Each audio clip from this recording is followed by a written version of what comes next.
What's up, fight fans? Welcome back to the channel. Today we've got a hilarious throwback story about Dana White, Brock Lesnar, and vuvuzelas. Yeah, you heard that right. Let's talk about the time Dana said he'd rather get punched in the face by Brock Lesnar than hear 15,000 vuvuzelas at a UFC event. Let's get into it. So here's the deal.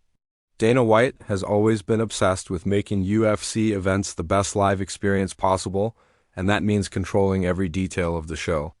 And back in 2010, at one of the biggest UFC events ever, UFC 116, he had to make one of his weirdest executive decisions yet.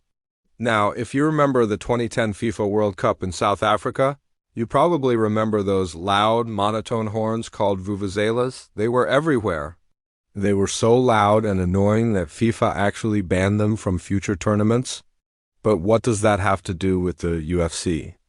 Well, UFC 116, where Brock Lesnar fought Shane Carwin, happened. Just a few weeks after that World Cup, Dana was worried fans would bring those horns into the arena and ruin the atmosphere. So, in a press release, the UFC straight up banned vuvuzelas from the MGM Grand Garden Arena. And here's the best part. Dana didn't just ban them, he roasted them too. He said, "Vuvuzelas make the most horrific sound I've ever heard. I'd rather let Brock punch me in the face than hear 15,000 people blow on those things." Classic Dana. With the horns banned and the crowd hyped, UFC 116 turned into one of the most iconic events in UFC history. Brock Lesnar defended his heavyweight title. There were back-and-forth wars all night, and Dana even called it the best night of his UFC career at that point. 6 fighters walked away with $75,000 bonuses that night. Lesnar got submission of the night. Gerald Harris scored knockout of the night. And fight of the night was so good they awarded it to 2 different bouts.